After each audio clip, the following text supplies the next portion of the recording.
Hey, it looks like we are live. Everybody, welcome to the first episode of the Fat Guys No More podcast. I am Scott Patton, and also online we have Joe Bragg. Say hi, That's Joe. me. I'm That is. Joe Bragg. Um, Basically, we're a couple of guys who a few years ago weighed a lot more than we do now, and we both took completely separate paths. Journeys. We use the word journey. Journeys, yes, we took different journeys, not to be confused with a band or anything, but we went different routes and did different things. But I'm currently sitting at about 75 to 80 pounds lost. And Joe, how much have you lost? As of this morning, it was about 53 pounds. 53. So It between it fluctuates from 63 to 53. there you go. And Exactly. I think I've fluctuated a little bit as well. So basically, between the two of us, in the past couple of years, we've lost um, A uh, medium-sized human. high a high school female, probably 125-ish pounds. Um, the other, couple of my friends, I call them Barman and Bevo. Joe calls them Barnum and Bailey. Barnum and Bailey. It's They Barnum and always. Bailey podcast. Wait a minute. Are we allowed to say Barnum and Bailey? Is that trademarked or anything? That may That be after the buzzed. abuse, after them wanting us to call our podcast the Battle of the Bulge and calling me the General, um, it's I don't think I knew that. well, it just happened on Sunday. You're gonna have to listen Uh, to some other episodes now, we could go back and forth with them. I listen to But them all the anyway, time. I don't know what you're talking about. um, Awkward they silence. started a podcast 29 episodes and 7 Tour de France episodes ago. I happened to run into Barman today, and he told me that, and I said, "You're only 29 episodes in front of me," and he said, "Don't forget the 7 Tour de France episodes." So they were having a lot of fun with this. I was actually one of the only one of a few guests they've had. I was their first guest, and we talked about Tour de Pink and weight loss. And I've watched them have fun. I actually, they have a segment in every one called the Scott Patton Shout Out, where they talk about some insanity that I'm doing. I give them plenty. And I thought this would be fun to do. So the other day, I think it was Tuesday, I put on Facebook that all three of my social medias, Google Plus and Twitter, that I needed a sidekick. And a few hours later, I was nominated. Joe was nominated, but I didn't request it. It was nominated. but And my wife actually nominated me as well. Like, if Scott wants a sidekick, I think that's your job, actually. yeah, So I had multiple nominations. Joe has been my sidekick before. As a matter of fact, Joe was he was the best man at my wedding. So that's, if you check out Fat Guys No More Twitter, or Joe doesn't even know about this yet. I saw it literally as we were about to start. There you go, on Facebook as well. Fat Guys No More. You can check out pictures of us. I don't know what we were doing in the one. We had weight vests on, and the other was from my wedding. Um, so with that, we decided we put this all together. I borrowed a headset from work, which is fancy, and we're using a live stream, and then we're going to extract the audio and post it on Podbean and push it out wherever it goes. So that's why we're doing this and how we're doing it. We're going to try to do this on Sunday nights. Both of us have lives and things like that. But Our the beauty first with attempt got pushed back, actually. yeah, Let's do it did. at 7. Okay, let's do it at 7:30. Let's do it at 8. Or 8:20. Joe does have an advantage in that he has two brothers, Chad and OBB, also known as Steven, but he will probably be called OBB a lot, which stands for Other Brother Bragg. So if I'm missing or Joe's missing, you may end up with a Bragg brother filling in. They too have done a good deal of weight loss and getting more fit, so they fit right in with our clan. So am I missing anything, Joe? No, I think that's it. Then All right. what did we cover? Oh, okay, never mind. I see we're good. The other thing we want to say is we're going to try and keep this to like 50 minutes ish long. We're gonna set a timer so when we start. Actually, there's a timer on the screen somewhere, probably. I don't see a timer. Oh well, we were gonna set a timer, and at 50 minutes we were gonna start wrapping up. So I set a timer for 50 seconds. So let's go 50. There we go. All right. So this one might run a little longer or a little short, but It's our with that, first one. Give us a break. it is. It's not like we're experienced pros like Barman and Bevo. So now anybody who is one of my friends is going to know me. I'm a computer geek. Joe and I work for the same company. We're going to try and not mention that name too often. We both, No. Joe actually used to work for me, but I had to fire him. But I've worked for the same company for 8 years now. Whoa. We need to clarify. He didn't fire me because I was bad at my job. I was really good at my job, but my brother also worked there, and we can't work together. So, and also not because we hate each other. Okay. Because the company has a weird policy. Who made me fire you? Let's see if you remember the name. I had no idea. I assumed it was Jim. No, Jim didn't want to do it. It was HR, remember? It was that woman that always said no. No, I have no idea. I can't remember Tissa her name. Rumpf. Tissa Rumpf. Yep. Wow. That was Tissa Rumpf. That's a name I hadn't thought of since I got fired. Yeah. So anyway, I'm also a cyclist, and every year around July 4th, I train for the Peachtree Road Race. Joe and I have actually partaken in more running in the past. We ran the Silver Comet half marathon together, and we've done lots of lunch runs, which you'll probably hear a lot about lunch runs in our podcasts. I don't know. Is there anything else people need to know about me, Joe? No, I think you're as long as they realize you're crazy. We may get an explicit lyric on this or explicit content. I'm probably going to say it's your fault more than mine. My goal is to keep it PG-13, but that means you get to say one F word per episode. I believe that's the rule there. Is that the rule? All right. So far, I don't think I've dropped one, so I think we're good. We're good. As far as I go, like Scott said, we've known each other for a number of years now, and mine's not cycling. Anybody that knows me knows I CrossFit. If you know anybody that CrossFits, you know they CrossFit. We can't shut up about CrossFit. So I do try to limit my CrossFit talking abilities. I don't want to talk about it too much because I don't want to be that guy. But you guys are listening to my podcast, so you'll hear me talk about CrossFit.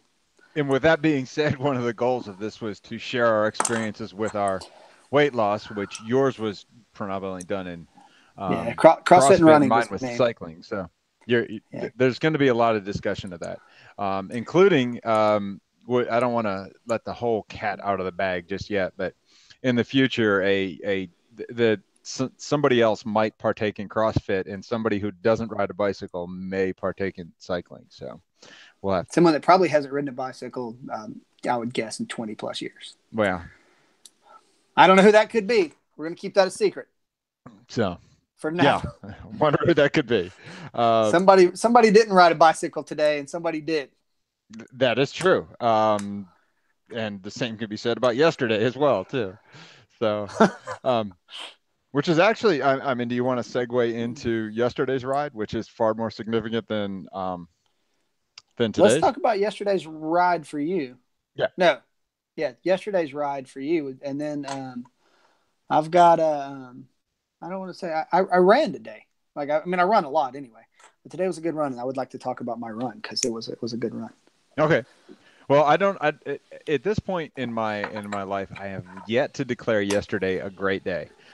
It was a good day, I guess. I did a race called the Assault on Mount Currahee. It kind of made a shirt that looked like this right here. Now, see, you guys are listening to the podcast. We're gonna post this on the YouTubes as well, so you will be able to watch it and hold see it back up again. Oh, let me see this right again. Hold it up. It looks like, in case you're wondering, it looks like a paratrooper shirt. It's kind of army green. Is it army green lettering and wording? It's gray with green lettering. Yeah, so it sort of looks like a paratrooper thing. It's a pretty nice looking shirt. That's me describing your shirt. And if you were to use the Google and pull up Assault on Mount Currahee, you would find that. Now, for those of you who don't know me, for many years, I've been involved in track cycling. And track cycling is done on a velodrome with at every velodrome in the world except the Dick Lane Velodrome in Atlanta, it's very flat. The Dick Lane Velodrome actually has a 4-foot climb on the home straight, but that's another story. Anyway, track cycling is done in very good conditions. There's no you don't race in the rain. You'll typically race in the summer. Many velodromes are indoors, and for years I just had this thing that I did not ride on dirt. I did not ride in the rain. I did not ride when it was too cold. And I most of all didn't ride up mountains. Well, last year I lost a bunch of weight and got stupid and registered for a ride called 6-Gap, which I rode up 6 mountains in one day, which sort of took away my I don't ride up mountains thing. I actually started liking it. Well, if you would like to know more about 6-Gap, look at Scott's hat. Yes, the URL is right there, 6gap.com. Anyway, about, I think 5 or 6 weeks ago, I was talking to a friend. Her name's Erica Aller, and she's a student at Piedmont University in Demarest, Georgia, I believe it is. And she's also, coincidentally, the U.S. National Criterium champion. Now, criteriums, for those of you who don't know, are very flat summer races that don't involve mountains or dirt either. But she determined that I needed to do this gravel race. And in a moment of weakness and excitement, I signed up to race a 35-mile race that goes up a mountain on dirt. And I started training. I went up and did the course about 3 weeks ago, and it was hard. And I got there, and my friend Jamie, who's I've known forever, he says it's only going to be 5% harder because the course is not as clean as it was when you rode it last time. And keeping in mind this is a dirt course, I don't know what clean means in this reference, but he said there was more debris. And he lied. It was at least 17.5% harder. It poured down rain. There was a temperature of 44 degrees most of the day. What does debris mean? Trees, logs, holes, mud. You went mountain biking. I did, and I was riding a cross bike to 31 millimeter cross bike tires, which were not really suited for this. And there were guys on full suspension mountain bikes going much faster than me, and they scared me. But anyway, it was truly to anybody who rode it, they pretty much agree it's the hardest 35 miles you'll ever ride on a bicycle, in good conditions. And yesterday the conditions were deplorable. I mean, the mud was deep and thick. I mean, you had to walk there. Well, some people could ride through the stream, but I'm not that good. And I also had a huge problem. At the end of the crank arm, which is the thing that holds the pedals on a bicycle, there's a aluminum insert that holds the pedal in the carbon fiber crankset. And it's supposed to hold the pedal very tightly so you can pedal and make the bicycle go. Well, that aluminum insert came loose, so my pedal wasn't really connected anymore. So I'm going to interrupt you real quick. My favorite thing so far about this is people are listening to this over a podcast. You're doing a lot of hand motions, and it's cracking me up. So you guys will have to go watch this. I mean, it's not like crazy, but he's doing some hand motions. You'll have to go watch it on YouTube as well. Anyway, yes. Continue on with It is much like Ricky Bobby. I don't know what to do with my hands. That's all right. I just leaned off camera, apparently laughing at you. So anyway, the last 10 miles. The last 10 miles of the race, I was unable to stand up on a bicycle, which is something you do to stretch your legs out and to put more power when you're going up a hill or something. But I was determined to finish, even if I had to walk the last hill. And I did have to walk because I couldn't stand up to stretch, so I had to get off a few times. But I still made it. I still made the final climb within 30 seconds of my previous time. So I felt pretty good about that. And much like when I finished 6-Gap, it was to go from weighing 286 pounds about I guess it was a year and a half ago to riding a race that has mountain in the name. It felt pretty damn good. And so you didn't finish last. Not that there's anything wrong with finishing last. Somebody has to do it, and I did not, though. I was happy about that. Somebody has to do it, and it's not you. Yeah, somebody did. But at the same time, they did finish, and that's really that's pretty awesome. There are a ton of people who did not ride that yesterday. Like, however many minus 100. How many in the world? you go. I'm raising my hand right now. I didn't ride that yesterday. In fact, I didn't. I didn't do much yesterday, except I was going to say I did work out a little bit. I take that back, and then somebody talked me into squatting heavy. That was a terrible idea. So did that help you with this run that you wanted to chat about? So I honestly figured it would hurt me because I went a little north of 300, which I don't normally do on a whim. Hey, let's squat 300 pounds multiple times. But so I did it, and I turned to my sister-in-law Jasmine, OBB's wife, and she was worried I was going to leave her during the run today, and I was like, well, this will help me slow down. So, but it did not hurt me as bad as I thought it would. The reason I want to talk about, Scott understands this. He and I used to run together during our aforementioned lunch runs. Today ended up being, it was supposed to be a 5-mile run. We kind of got lost a couple times. And then there was one point I ran and I saw a bridge to my left. You couldn't see that, but saw a bridge to my left. Joe is now showing directions on his live. Saw a bridge to my left, feed. And I thought, if I run back by that, I'm going that direction. So then I ran that direction and totally got lost, and did some sort of trekking through the woods to find back to the main trail. But it ended up being a 6-mile run, just under a 10-minute pace, where I had to run back and forth, and I ended up staying with Jasmine most of the time towards the end. But seriously, one of the best runs I've had in a long time. So I was pretty excited about that. The day started off really, really crappy. On the way home, I talked to my wife about it, and she was like, you sound a lot different than this morning. This morning on the way to church, it was, I slept like crap. I'm mad at everything. I'm mad at this. This is stupid.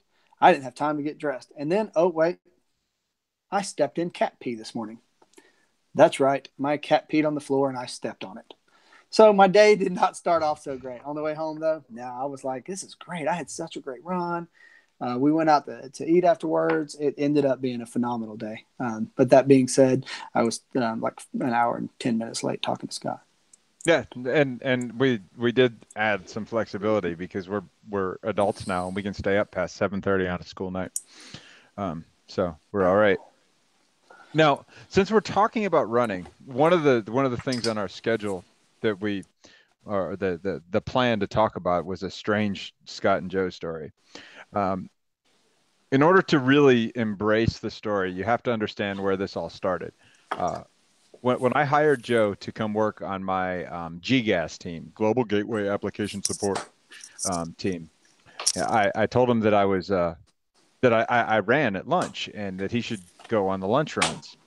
So Joe was like, "Oh, okay, yeah, that sounds great. I'd love to run with you on the lunch runs." And he was saying everything he should say at an interview. And then he gets to work. Nailed the interview. Oh yeah, you rocked it. You made that interview your bitch. I did. I nailed that interview. So proud of that. Probably one of my proudest moments, I swear, right there. You probably still regret it some days. Yeah, some days. Some days. We'll see how the podcast works out. So keeping in mind, this, I believe, was in 2012, correct? May of 2012, coming up on 6 years. And in 2012, I had that was the year that I decided I wanted to break an hour in the Peachtree Road Race. So I was training like a madman running. It was completely the wrong training. It was the stupidest training plan ever, but I ran like every single day. Hold on. I want you to know, right now, 6 years later, I don't think I knew that. I just think I've learned that right now. And I probably would have been like, no, I'm not running with you if you want to run 6 miles in under an hour. So we had this go get Matt Reichard. He weighs 96 pounds. He could do it. Out there, yeah, but he rides a mountain bike now, but not very far. Wow, that's what we need to do. We need to have the Matt Reichard shout out in every podcast. So one random Matt Reichard shout out. So, well, that way he has to listen to it to know what we're talking about him about. He made it like 20 minutes in. He got a shout out. All right, today. So we've got the Barman and Bevo got the Scott Patton shout out, and we'll have the Matt Reichard random he's not involved.com shout out. But anyway, so I invite Joe to go on a run, and I said, how far? He says, how far are we going to go? I'm like, it's about 5K. So we take off, and how far did you make it before you had to walk? I don't remember. It was less than a half a mile. It might have been close to a half a mile, but I would guess 600 meters. So what's that? About a kilometer. It's bad. It was bad. It was not. I would say So it was not even half. Was not even half a mile. so I didn't want him to feel bad, so I was trying to go slow and run with him. And we went about another 600 meters, and he walked again. And we were almost to a place we call the BGF, the Big Gay Forest. Oh, there we Which is go. the 1 mile loop right there. Yeah, it was from our old office to the front gate of the BGF. It is exactly 1 mile. And Joe just says, "Isn't the office right over there?" And I'm pointing to where he pointed, of course. And I said, "Yeah." He goes, "I'm done." He just walked back. Well, hold on. It was a little bit more than that too, because this is what happened. I was like, "How?" You get the alert and you get the alert in your head that 1 mile average pace 16 minutes or something, whatever it was. And I'm dying, and I'm like, how much further are we going to go? And literally, his response was, I don't know, 2 or 3 more miles. Okay, I just did 1 mile in 16 minutes or so. I would love. I need to go back and look at the pace, but I no 2 or 3 miles, 2 or 3 miles. Finger quotes here. We don't know. We may go around the 4/10 loop. No. This is not happening. I was like, I got that. I'm just going to walk back to the office. I'm just going to take a shortcut back to the office. It's maybe a half a mile back. You just go for your run. That was our first running experience together. Oh my God, that was terrible. That was The scary thing is, he came back for many more runs. That was pre CrossFit for me. Yeah, that was pre getting fat again and again. But yeah. There was a couple mountains in the middle. So anyway, back to the story at hand. Now the BGF, the Big Gay Forest. The Big Gay Forest is a forest where men go to be gay. Literally. I can't, without going into the whole story. No other way to let's say that. It's just forced for people to go be gay. And they do go behind the bushes and be gay, but we've never seen anyone be gay there. No, but there are articles written about the gayness that goes on there. Yes, if you are curious, Google A.L. Burris gay men. Boom, you'll find. We have been approached by there. At least I have been approached there. Scott's seen some weird stuff. I'm sure it'll come up later. That dude in a sailor suit, that was really weird. The dude in white shorts and a sailor shirt, that was weird. But anyway, so Joe and I are running through. There's a creek that runs through the BGF. And one day in June or something, Joe was actually running faster than me on this particular day. And he was up the hill, and he stopped and turned around as he saw me do the strangest white man hurdle of an inch-tall snake anybody has ever seen. Hey, you got to realize something. When you're looking at Scott, if you know Scott, you know what he looks like. If you don't know Scott, and especially before he lost all his weight, you were a pretty big fellow back then. How big a boy were you? May of 2012, I was probably 235 to 245 pounds. Yeah, you were a pretty big boy, and you got those cycling legs. Yeah. Big old monster cycling legs. So, when a big man like that jumps in the air, I swear to God, he probably cleared 5 feet. And I mean, the highest you could see a big man jump. You take notice. Like the guy was, I mean, I don't know if you screamed. You might have screamed. I think you were like, whoa. I think I said whoa. But it may have come out more like a girl screaming. It's very possible. So Joe's like, what's wrong? And I said, there's a snake. And I'm like, what kind is it? And he comes back and says, yep, that's a copperhead. It was the first wild copperhead I had ever seen. As somebody that's a snake lover, not every snake in the South is a copperhead or a rattlesnake. It's the first one I'd ever seen in the wild. So what did I do? I got excited. Oh, he was very excited. I'm a snake lover. I'm not scared of snakes at all. Snakes are good. I like snakes. And I'll argue to the death with you. So anyway, Joe says to me, can I pick it up? And I said, and this is a quote, and I know this for a fact, and you'll know why more in the story. I said, I'd rather you not, because I don't want somebody picking up a snake and dying in front of me. So Joe respected that. And I did. Remember, he was still my boss at the time. At this point, right now, you're not my boss anymore. I may pick it up. No, that's not true. I don't. And of course, we had to take selfies with it, or at least take pictures of it. And we can produce photos of this snake if you'd like. But so then you went. Now tell your side. You went back and told OBB and about this, or yeah. So if my love of snakes is anything, it is nothing compared to OBB's love of snakes. That dude is crazy about snakes. Sent him a picture of it. Look what I found, and he immediately gets super jealous and asks, Did you keep it? Did you pick it up and keep it? That's the brag brother way right there. We want to keep these things. No, I did not keep it. But the funny thing is, like a day later, or I want to say it was the next day, or maybe the weekend following, OBB headed up to A.L. Burris Park, which we know he doesn't live near. He headed up there to find that copperhead. He is, I think, still to this day, he's never seen one in the wild. He didn't get, yeah. But what Steven said, why didn't you pick it up? And he says, well, Scott said I'd rather you not. And he goes, he didn't say you couldn't. My wife is very appreciative that Scott rather not, and I honored that one. So the Bragg brothers, we're not the smartest. We're not. I'm not. Nobody ever said I'm smart. All right. Scroll forward, I guess a couple of years. I don't remember the exact time. Yeah, it's a year or two. We're running through the BGF again. And this time I think Joe was behind me, and I hurdled another copperhead, so he's now seen me hurdle it from in front and behind. Well, this one I quickly said, do you want to pick it up? And this is after Joe and his wife had a baby. And Joe, he suddenly just decided no. I'm a smarter man because of it. So then we do one of our stupidest or craziest things. Hold on. Yeah, I'm a smarter man because I had a baby. So what did we do? I'm going to poke it with a stick. and because he wants to poke it with a stick, he wants me to film it. So I take his iPhone and I'm trying to film a copperhead in a bed of leaves getting poked with a stick. Now, I want you to picture a copperhead on a bed of leaves. Copperheads were designed to be hidden in a bed of leaves.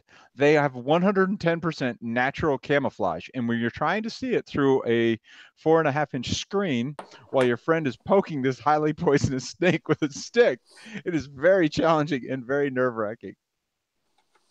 It is on YouTube, by the way. It is loaded on my page. And this is where we're supposed to say we're going to put that in the links below. Links right like there. And subscribe. Like and subscribe. It'll be on there. Maybe we'll find a way to put it on this YouTube page. I don't know how to do that. Do we have our own I don't YouTube think you page, can put it on this. Just go to you. It's my. We're gonna when we become famous, we may have to figure out how to create a special YouTube page for this. But for now, you have access to update the Twitter and the Facebook, but you won't be able to do the YouTube. I'll send you the link. Also, in case you're wondering, Scott, I don't know if you've ever been diagnosed with ADD. Oh yes, I have. Cool. I've not, but yeah, that's because I didn't go to the doctor. So there may be rabbit tracing a little bit in here, and hey, we're gonna talk about snakes on the trail, and now we don't have a YouTube page. Yeah, that's how you get there. And somehow we've avoided talking about my terroristic backdrop. Look, I'm telling you right now, I'll keep looking over there, and I'm like, dude, that's bad. That's bad. So see, I was wondering. I was like, should I do my look? If you can't see, oh yeah, you can. There's some of my wash stuff over there. That's what I get. I get my wash stuff and a ball of Harry Potter. For those of you who actually take the time to leave the Podbean, the iTunes, the Google Play music and head over to the YouTubes and watch us and see our antics, which is just two guys talking back and forth. I have set up a luxurious recording studio, and I have a black backdrop. It's actually a sheet. I'm gonna bad lip read this, and you're just gonna be all sorts of terroristic threats. That's what's gonna happen. Egg roll. I'd kill for a cookie. The So yeah, I think yeah, you may get it'll be weird to listen to this unless you know us. But again, this is being our first podcast. We will talk. I promise we'll talk more about our weight loss journey and all that, and what's going on in our lives. But right now, we're just chasing rabbits or chasing copperheads. That's how we do. Well, actually, one of the things on our agenda is, in fact, a discussion of our weight loss journey. So, since you just decided to get out of it, why don't you? Did you see that? What is this? That's how you swipe right. That's how you what's the segue? That was a great segue right there. It was, man. It's like almost like I'm a professional at this. We planned that. So why don't you give us an overview of your dealio? So my weight loss, I'd say, it actually comes kind of funny. Scott told me not when we discussed this. Let's not go back to 1973. Or you think you said 74? We're not going back to 74 because 1974 I was not born yet. But we will, for me, go to 1996. 1996 for me, I was 5 foot tall and about 95 pounds. I was always little. About the time I graduated high school, I'd moved up to. I graduated in 2000. By the time I'd done that, I moved up to about 165, 170 pounds, and I never looked back up until really I probably had gained and lost weight most of my life. Got married in 2009. It took me a second to remember that. Got married in 2009. I'd lost almost all my weight, all the way down to 211 pounds. I was actually probably in the best shape of my life at that point. And then, as married folk have it, I think I gained 13 pounds on my honeymoon, and then I gained still 13 pounds every year for about 5 years. At the heaviest I was probably 2012. I think I got up to 258, and I kind of, when you step on scales with you're that big and you've never been that big, it was kind of it was emotional for me, and I was like, please, dear God, don't let me hit 260. So I started running at my old job, got an interview with Scott, found out he's a runner through none other than Matt Reichard. Had a little inside help there. Dip chicken strip of Matt Reichard. He helped me out, so I mentioned that in the interview. But I found out he was a runner, and we got started on that. And oh my God, we never looked back. June 12th, I remember the day well. June 12th, 2012. So about a month after I started with the company. We'll just refer to him as the company. I like the that. Company. Oh, the company. Why not the firm? The firm. I can deal with the firm. If we started with the firm, by the way, we're not attorneys. No, we're not. But I started there. My older brother, OBB, started CrossFit, and we started going to his house and doing CrossFit at his house. Never looked back at that point. We do CrossFit about 4 or 5 days a week. I still run a lot, but got down to about 230, 225 or 230, and maintained that for a couple years. Until a couple years ago, I really started taking my nutrition very serious. So it wasn't just working out anymore; it was working out in nutrition. And since then, I'm pretty happy between 195 and 205. I can live my life at that point. With I've gotten as low as just under or just at 190, but that was super strict and no crazy Scott's type of diet that he does. My diet mainly consists of just eat real foods. I try not to anything's processed. I try to avoid, except those M&Ms that Kirsty brings in. God dang, those things are evil. I love them so much. The one thing you'll see though, if you ever see, I fluctuate between 195 and 205, but mainly because our friend Christy brings in M&Ms. When I'm super strict, I get down to about 190. When I'm super strict on my diet, I get down to about 195. When I'm not super strict, and the Thanksgiving and Christmas gets here, I bulk up a little bit.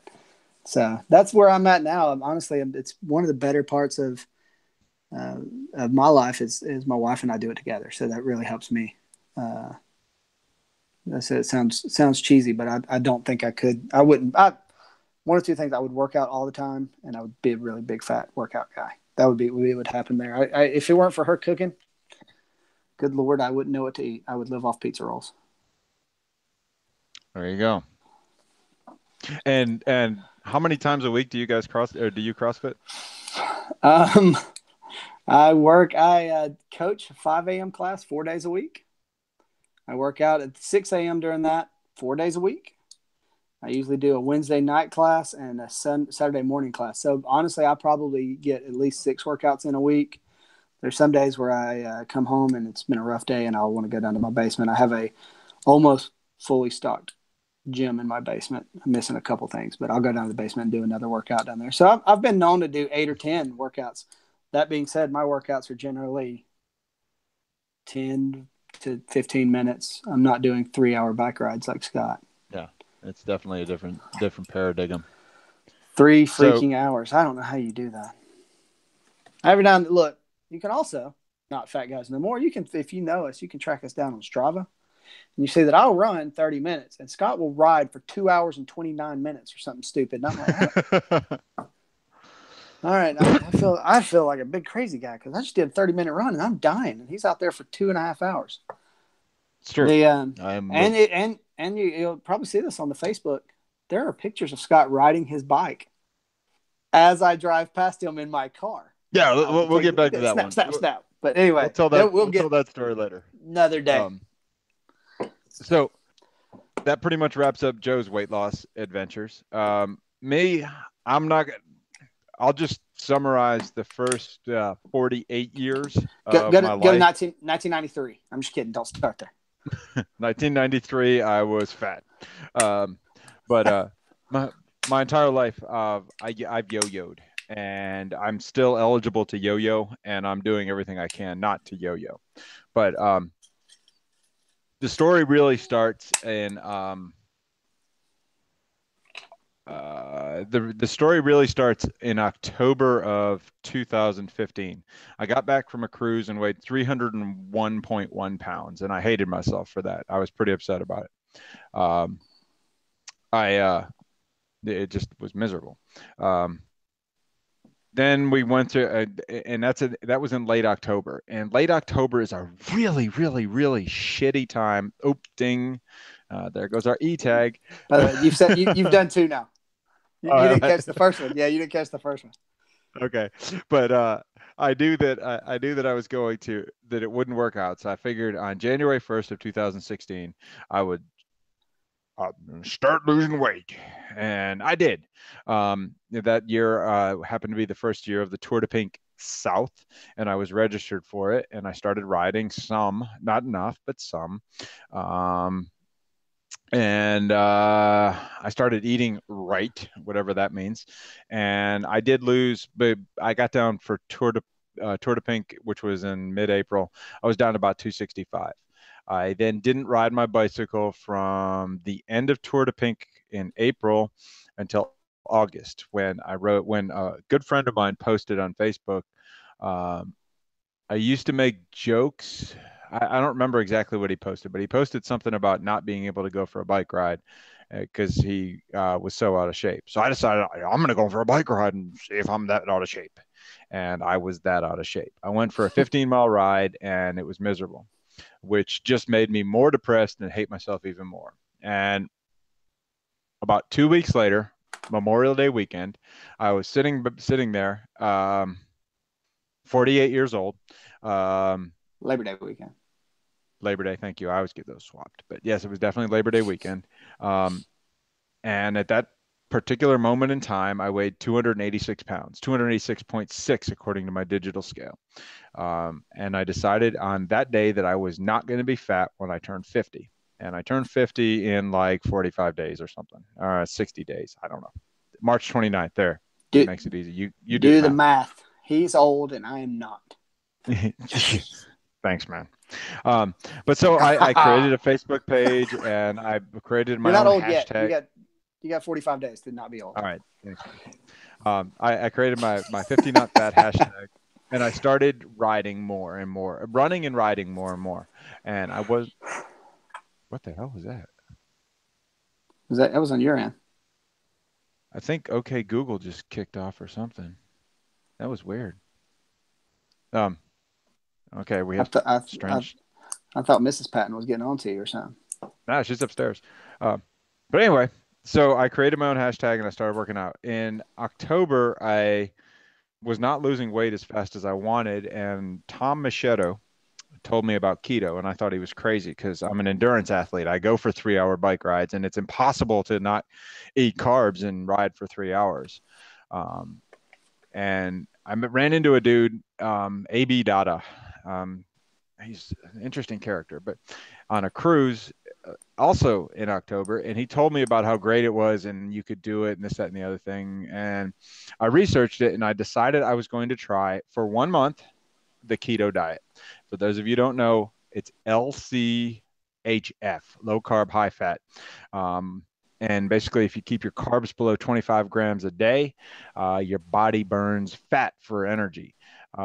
And all the naysayers out there, including myself, will tell you it's absolutely impossible to do endurance activity while doing that until you become fat adapted. And that's through a suffering period in which you really can't ride for more than about an hour and a half before you bonk.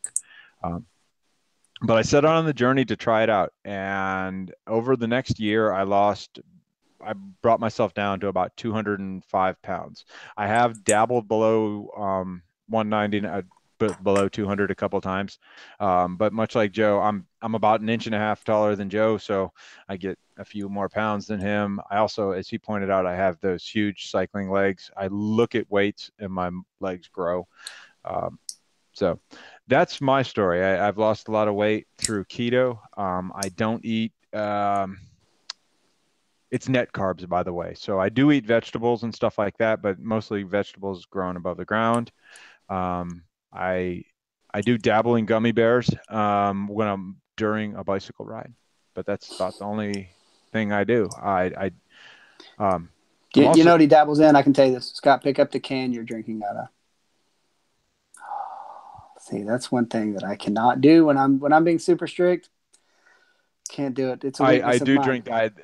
I do drink diet sodas. And there's Zero probably going to zero be carbs. some 0 calories, except well, Zero actually calories. Mountain Dew, which I do occasionally drink, does have you are using up one of your carbs when you drink one. But anyway, that's my story. And Joe and I have gone on this journey together a few months ago, and I don't know. You had a weight vest on in that picture, so I'm not sure if it was that day. No, Uh, it was, and I did it for. I think I may have wore 40 pounds worth, and you wore 80. That's right. You have two weight vests. Okay.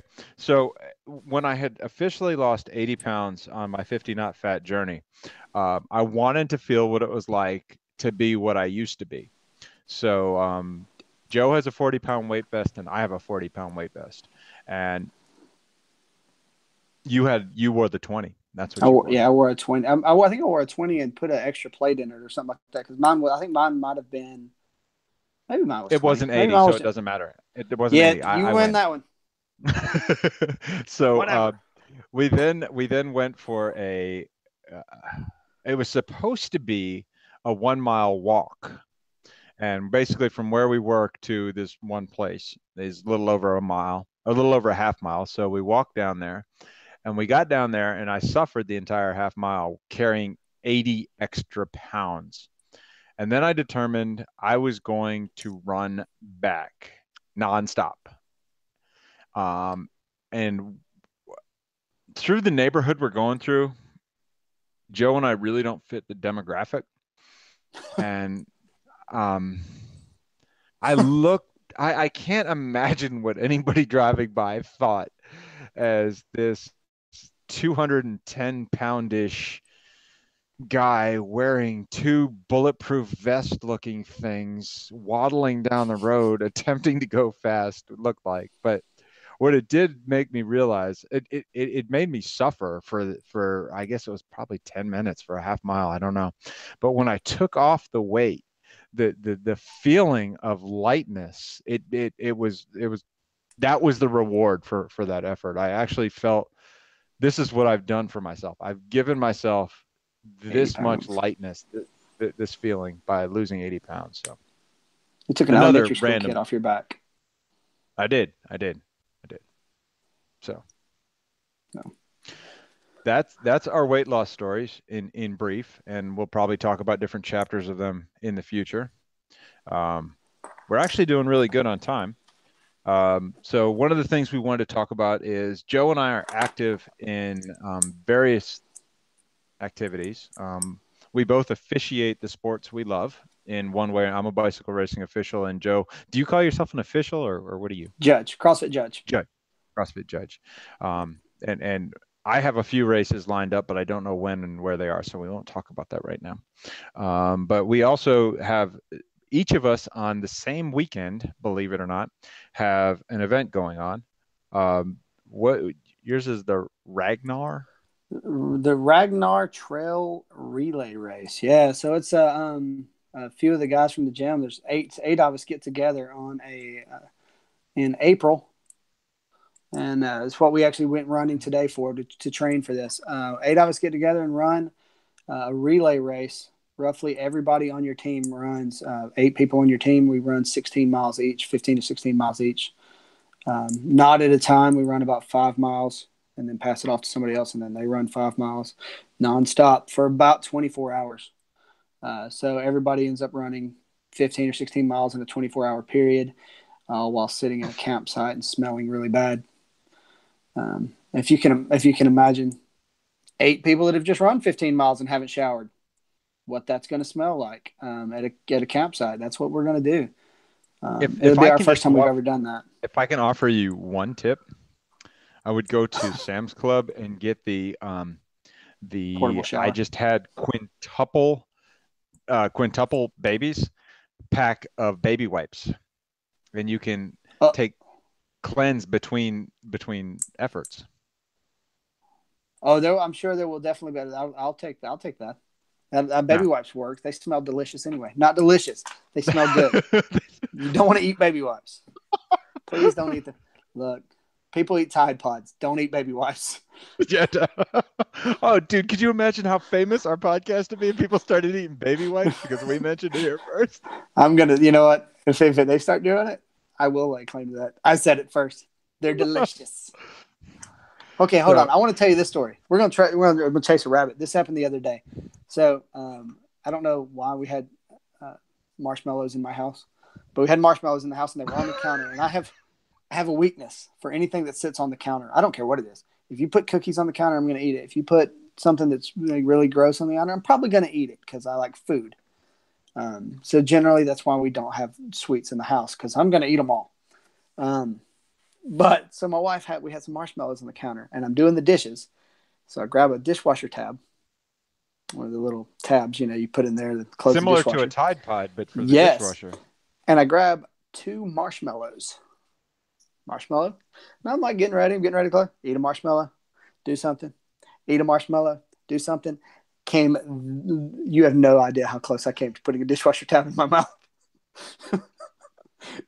I'm not even kidding you, within like an inch and a half in my mouth. And I was like, what? That's not a marshmallow. I should probably stop eating marshmallows right now. So yeah, I came so close to eating, I don't know what brand it is, with a red dot in the middle. Okay, so there you go. The Fat Guys No More tip of the night. Don't eat too many marshmallows. If you're eating too many marshmallows, keep your dishwasher pods near them. So you don't eat any. They can run defense. Tip of the night. We have tip of the night and Matt Reichard. That's what we have. And coincidentally, at the rate we're going, I don't think our tips are really all that. I don't think we're going to get on the Today Show for them. We are. You have no idea. They're going to be like, wait a second, this is a genius idea. Randomly put a Tide Pod in with your marshmallows. You'll stop eating them, and your clothes will smell like marshmallows. Okay, so now that Joe's chased his rabbit, my event is an event that's near and dear to me, and anybody who knows me knows this. I'm surprised I don't have something pink visible. I'm actually not wearing anything pink right now. I had to check to see if Boom! I had something right there. But I do. This year I'm doing 2 Tour de Pink rides for the Young Survival Coalition. Excuse me. These are 3-day bike rides. I'm doing the one in April in Tampa, Florida area. I'm also doing the one in late October, the West Coast ride, which is we start in Thousand Oaks. That's all I remember. I don't pay much attention to where we go. I just follow the arrows, the point, and stuff like that. But I'll be doing two of them this year. Last year I did all three, South, East, and West. South will be my 7th, and West will be my 8th Tour de Pink. So as you go through these, listening to our podcasts, you will hear me begging at times for donations, because the Young Survival Coalition or YSC is a hugely beneficial nonprofit organization. And after my aunt passed away from breast cancer in 2013, I have tried to do as many of them as I can to raise money to help this organization help young women affected with breast cancer. So that's my big event coming up. Hey, watch this. Look over here. It'll be down in that. It'll be in the link. We'll put a link in the description. Yeah, we'll put a link in the description. Right. And up here, follow and subscribe. Or there. I don't know which side it is. Up here. One of these over here. Follow and subscribe. Okay. And like. Like, follow, and subscribe. So you'll hear probably, I'd say for me, the Ragnar training is really what's going on a lot in me. And then for the next 5 weeks, as far as CrossFit goes, the CrossFit Open is going on. So that's a worldwide competition you'll get to hear. I'm actually hoping somebody is that when you guys all post like, how'd you do on 1802 or stuff like that? Oh, yeah. 18.1 comes up on Thursday. So okay, and now, so for those of you that don't know and don't have a CrossFit obsessed pair of brothers working in your office, on that particular day, both of them will be scurrying around the office, staring at their phone, watching for the update of this to happen, and then they will scurry off to a remote location to discuss like some secret tribunal shit. Oh, there's 3. We're definitely getting to eat. Yeah. CrossFitters are kind of crazy. We're a little intense. So that's going on the next 5 weeks. We're pretty excited about that. And if I'm not mistaken, you'll get a score. So you'll tell us your score was like 72 or 83 or some whatever number. Yeah, random number. And or 11 and then minutes. that I'll number, give you a time score. Based on that number, any of our listeners will be able to say, I could kick your tail, or, oh, geez, or, man, you're pretty fit. Or... Gotcha. Yeah, cool. So it's a worldwide thing. So the really cool thing is, one thing I don't know if Scott, you can tell me if you guys do this in the cycling world, or if you guys, I don't know who's the best cyclist in the world right now. Who's the best cyclist in the world? Well, that's a tough one to answer, because the one that is regarded as one of the top is currently under a drug. Those damn druggies. Yeah, that's one thing. I said it that time. I got me on that one. I was so close. I almost made it the whole podcast. I'm probably not going to talk too much about cycling and doping. We can talk about other aspects of cycling, but honestly, there's enough media talking about doping. So there's you take the best cyclist in the world, and they have to do the same exact workout or same exact trail bike ride that Scott's doing, and he can compare himself to the best in the world. We've got nothing like that. And that's one of the cool things about CrossFit is Matt Reichard, who's won the CrossFit Games for 2 years in a row now, does the same exact workout for me. So I'll come in and be like, oh yeah, 18.1 or 18.2. I got 83 reps, and Matt Reichard did 296, and I'm going to go home and cry now. So it is something that we can compare ourselves, even normal people that struggle with weight loss and struggle with eating right and can't do any of the hardly movements at all. I can compare myself to the best in the world at my sport. So it's one of the cooler aspects of CrossFit. I do think that is cool. I don't know how you would do it with cycling, although I will say that on the Zwift, on the that's what I was going to say. Probably you'd have to do it with some sort of virtual rider. Yep. So it's pretty neat concept. That's what's going on. We're starting to segue into random things to talk about. So I think we should probably do our wrap-up section, which we didn't document. But if you want to find us on Twitter or Facebook, my profile is wide open. I'm Scott Patton. I'm also at Scott Patton on the Twitter. I am the real Scott Patton on the Instagram. And that's probably enough places to find me. We also, the podcast is Fat Guys No More at Twitter and Fat Guys No More at the Facebook. So you can check that out. And you can find me at Twitter at Joe_Bragg, because at Joe Bragg doesn't use said Twitter. I don't know who that is, and I'm going to punch him in the face. Anyway, and Joe_Bragg. At Joe Bragg is actually apparently a woman who was trying to get her husband to help her figure out Twitter 8 years ago. Last update. Then for Instagram, you can find me at BraggBro3. I am the third Bragg Bro, so BraggBro3 for me. And I'm starting to get better at updating my Instagram. I'm pretty terrible at it. I update it once every 3-4 weeks. Oh, completely unrelated, other than its pictures. Our streak is reestablished. We're up to 3 days. Heck yes, we are. Snapchatting it up. If you want to Snapchat, I think I'm Joe Bragg on Snapchat. I think I'm Scott Patton 44 on Snapchat. If you do want to follow me on Snapchat, follow me on Snapchat. And you really more, if you follow my story, you get to see my daughter more than anything. Yeah, that is true. Now I'll have to stop sharing that because you weirdos don't need to be seeing my daughter. I'm just kidding. You're not weird. If you're listening to my podcast, obviously you're awesome. So obviously.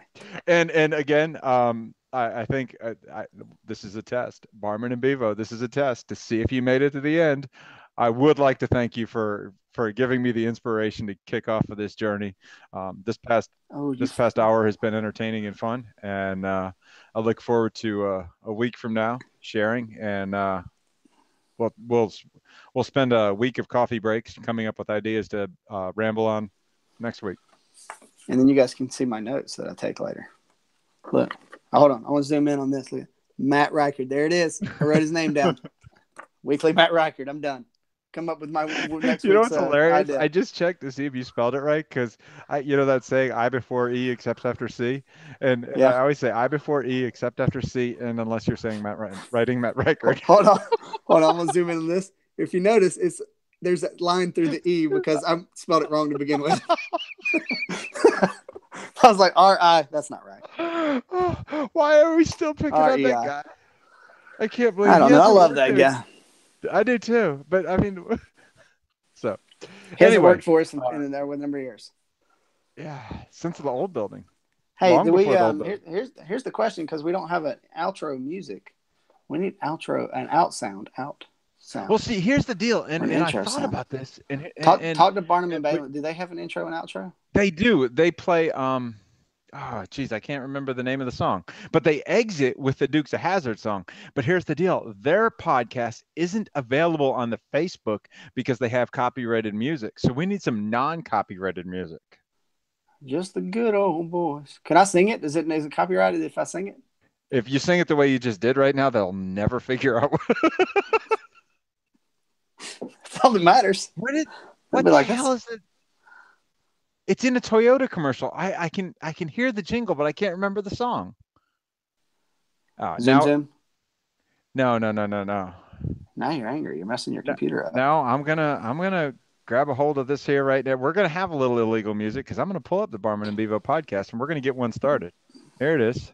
I think we need to end with some sort of it's really sad. Hold on, look at this. Here it is.